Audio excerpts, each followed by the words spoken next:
Contacto, permítame, con José Luis Montenegro.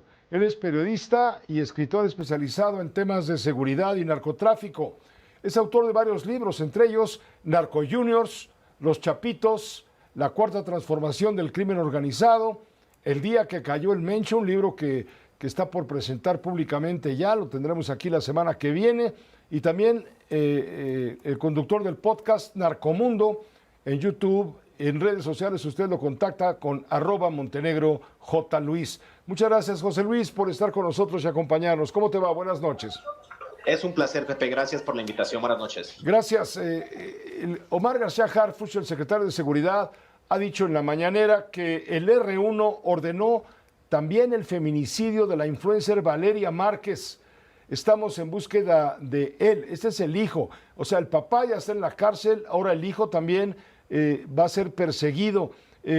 ¿Cómo estás viendo toda esta situación de la captura del R1 y el móvil que destacó el propio Omar García Harfuch, imputando, señalando la posibilidad de que se tratara de una venganza del R1 como cabeza visible allá en Uruapan, del crimen organizado, del cártel Jalisco Nueva Generación? ¿Cómo ves todo esto? Y luego también el hijo que salió pintito, ¿no?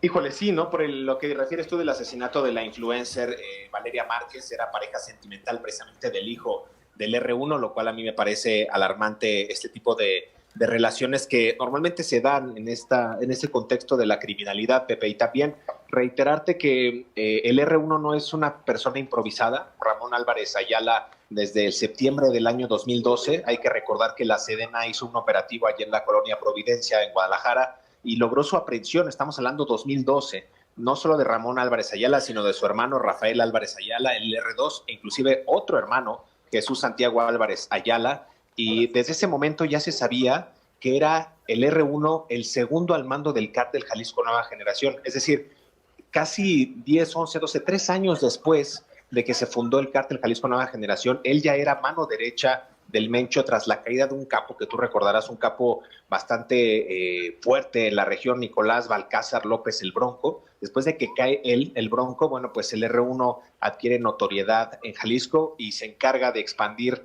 pues el poderío del cártel de las 4 letras hacia Guanajuato y Michoacán, según estos informes de la Sedena a los que tuve acceso. Entonces, a mí me parece relevante mencionar este contexto, Pepe, que en 2012 este hombre fue capturado y por un proceso, vamos a decir, irregular, que logra una jueza primera de distrito de procesos penales en Jalisco, los liberan en 2022, cuando en 2012 les habían imputado 20 años de cárcel, es decir, nada más logran la mitad de su sentencia y salen en libertad los 3 hermanos, y los 3 salen precisamente a delinquir. Las autoridades no los molestaron, Pepe, desde el 2022 hasta el 2026, en este contexto del día de ayer que lo capturan al R1 por ser el autor intelectual del asesinato del alcalde de Uruapan, Carlos Manso, pero justo lo capturan y él comete esta autoría intelectual del asesinato porque evidentemente Carlos Manso tocó las fibras, tocó callos, pisó callos de estos hombres que pues se sentían intocables en la región de Tierra Caliente, en Michoacán.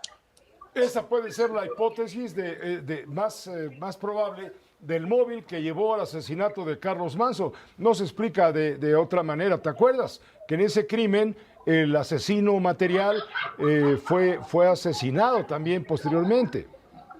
Exactamente. De hecho, recordar que el 1 de noviembre del año 2025, estamos hablando de hace 7 meses, 8 meses, asesinan al alcalde Carlos Manso en el Festival de las Velas, allá en Uruapan. Después de que ocurre este hecho en punto de las 20:10, tan solo 40 minutos después, pues fallece en el Hospital Fray Juan de San Miguel. Y precisamente lo que refieres, Pepe, el tirador material, identificado como Víctor Manuel Ubaldo Vidales, lo someten y lo abaten en el mismo lugar de los hechos el propio equipo de seguridad de Manso, ¿no? Cuando no dejaron pues cabida ni espacio a que una vez aprendido él pudiera contar qué es lo que había hecho y quién le había ordenado el asesinato. Hoy sabemos que al parecer el presunto delincuente pues se trata de Ramón Álvarez Ayala, el R1. Ciertamente, como una venganza. Y luego también la implicación del hijo que mata a la influencer, también está detrás del caso de Valeria. El R1 estaría también detrás del caso de Valeria. ¿Cuál es la condición? En fin, la situación es francamente compleja para el R1. Supongo que es un buen golpe, lo considerarás así, José Luis, un buen golpe que ha dado la autoridad federal, poniendo énfasis en que pues ya se acabaron los abrazos y que ahora vienen los balazos, ¿no? Pues de que si hay un cambio de narrativa, Pepe, hay una acción contundente, hay que reconocerlo. Cuando se hacen las cosas bien, hay que darle la felicitación a la Secretaría de Seguridad Pública y también al gobierno de Michoacán, que ha estado atendiendo el caso, pero también no solamente realizar estas 31 detenciones de las que habla Omar García Harfuch con personas ya vinculadas a proceso, desde presuntos autores materiales, intelectuales, operadores logísticos, reclutadores, todos ellos que participaron en la ejecución de Carlos Manso, pero creo que también es importante, y no hay que dejar de insistir, que sí hay un móvil político, Pepe, es decir, sí hay una motivación, porque recordar que en Michoacán, como en Sinaloa, como en Tamaulipas, como en Durango, que lo estamos viendo inclusive en propio Zacatecas, que vimos esta masacre, hay siempre una motivación por parte de la clase política que está vinculada, no toda, la que está vinculada al narco, que trata de ejecutar a las personas disidentes o incómodas, como fue Carlos Manso en su lucha por mantener avante al Estado. Entonces sí hay que recalcar que sí está bien las detenciones, sí está bien los operativos, pero también hay que ir más allá de las líneas de investigación para saber quién estuvo detrás de ello. Claro, la parte de la hipótesis política como móvil también incorporado en todo esto. Yo te pregunto, con la caída del R1, ¿se ve afectado? ¿Se le pega a la estructura criminal del cártel Jalisco en su ramal michoacano? Se le pega, sí, sí hay había una fuerte influencia por parte de los hermanos Álvarez Ayala. Hay que recordar también a Roldán Álvarez Ayala, que mientras los hermanos se dedicaban algunos a la parte criminal, bueno, pues Roldán fue un político morenista silencioso también, cercano al R1, a las relaciones del cártel Jalisco Nueva Generación, y bueno, pudo tener cierta injerencia en las administraciones de Lázaro Cárdenas Batel y de Leonel Godoy, pero sí hay un golpe fuerte, digamos, aunque las cabezas, Pepe, más duras, que las hablaremos la siguiente semana, pues siguen siendo Juan Carlos Valencia González, el 03 o el Pelón o el Pelacas, y otros tantos como el propio Ricardo Ruiz Velasco, el WR, e inclusive por ahí Audías Flores Silva, el jardinero, que ya está capturado, pero Gonzalo Mendoza Gaitán el Sapo sigue también en la lucha, digamos así. Finalmente, José Luis Montenegro, no quisiera dejar en el aire lo que tú mencionaste, la posibilidad del móvil político. ¿Cuál era la relación política que prevalecía en torno a Carlos Manso? Sabemos que su movimiento El Sombrero pues le sacaba ronchas al gobernador morenista del estado y había confrontaciones. Sabemos que había también, hay un problema de comunicación entre Raúl Morón y el gobernador del estado, quienes están confrontados, a pesar de que Raúl Morón fue el que de alguna manera le dejó el cargo al gobernador actual, Ramírez Bedoya, porque él fue sorprendido con el gasto excesivo que no fue comentado con el Instituto Electoral y por lo tanto le anularon su candidatura. ¿Cómo está la situación política allá adentro con relación al movimiento del sombrero y ahora contra Grecia Quiroz? Porque ayer hablábamos con ella y nos decía, yo voy a entrarle a lo que tenga que entrarle, a lo que diga la gente, si esto implica competir por la gubernatura, competiré por ella, claro. Pero también tengo que tomar en cuenta que están contra mí de Morena y que me van a hacer la guerra a rabiar. ¿Crees tú? Totalmente, Pepe. Mira, das un muy buen contexto al auditorio. Creo que ha sido muy ríspida la relación de Grecia Quiroz, hoy alcaldesa de Uruapan, con la clase política, porque precisamente viene de este movimiento ahora independiente del sombrero, con Carlos Bautista Tafoya, con ella a la cabeza de este movimiento y otros tantos que inclusive ya han buscado cobijo en el partido Somos México.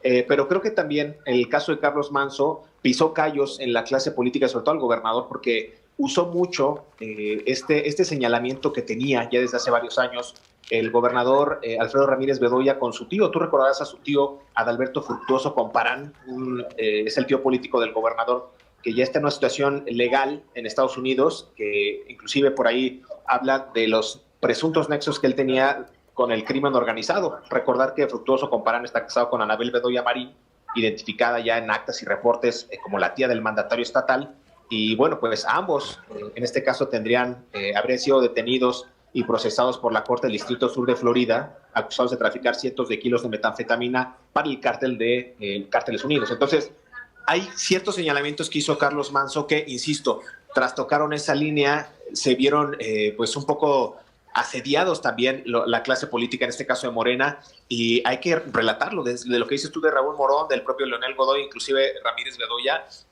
Debería de haber más bien una investigación en torno a su figura política para saber si ellos también motivaron alguna clase de móvil que pudo haber implicado a los hoy ya detenidos por el secretario de Seguridad, Omar García Harfuch. José Luis Montenegro, te agradecemos muchísimo el habernos ayudado a entender directamente todo este contexto y te esperamos la semana que viene para que presentes ante el público de Grupo Fórmula, que también es tuyo, el libro que acabas de escribir, que acabas de publicar el día que cayó el Mencho, justamente.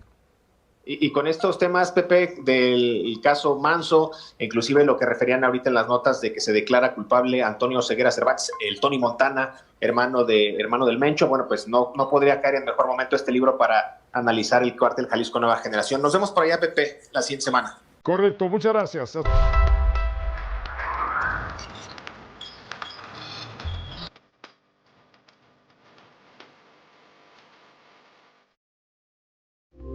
Esta fue una producción de Grupo Fórmula. Encuentra más contenido como este en radioformula.mx.